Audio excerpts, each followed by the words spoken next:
It's the morning after the night before. The night before being TNC CashCow. And the Bookerman's got a few things to get off his chest about last night's show. Now, it was a great show, top to bottom. No, I'm lying. It was a good show.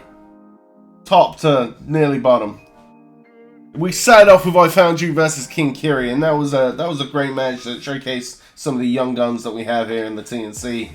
I Found You coming out on top. Then we had Copper Dragon defeating Vongstein in a very, very heated matchup that under-delivered a little bit. You know, Copper Dragon being my tag team partner, I'm not trying to sell you short or anything, but you could have made it look a little bit more of a competitive matchup for Vongstein. You know, give the kid a chance.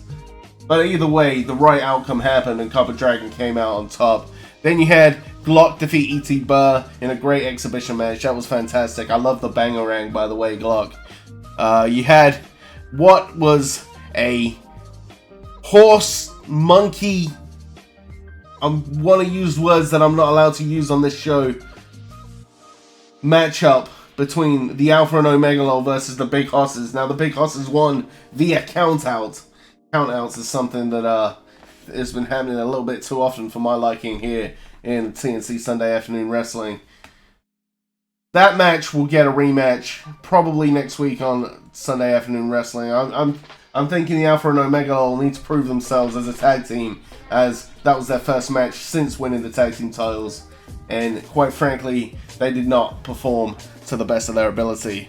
Then you had a fantastic Fatal 4-Way matchup, which saw the crowning of a new women's champion in Frances. All four ladies, Jess, Kelly, Queen Rowcroft, and Frances gave it their all, and they were fantastic.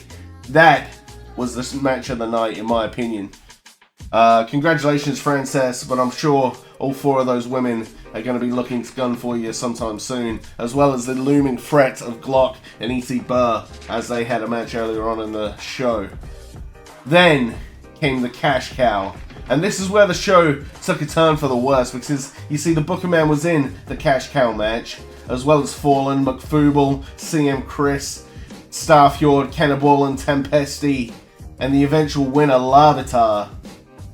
That's where the show took a turn for the worse, because Larvitar, a guy who's done nothing in this business, comes out on top with the Cash Cow briefcase. Now, I'm not a big fan of gimmick matches in and of itself, and I don't think that a guaranteed title opportunity like the Cash Cow should go to someone of Larvitar's stature. But he came out on top. He bested the 7 other men in that matchup, including the Bookerman himself. So fair play to Larvitar. We'll see what he does with that Cash Cow. Now, the absolute travesty of the night, and it was a travesty that this match took place in the first place. Now, I wanted Copper Dragon to be #1 contender. I was confident Copper Dragon could become #1 contender, and that's why I agreed to let Gears and Copper Dragon have that #1 contendership match that Gears came out on top of. That was a hardly fought contested matchup.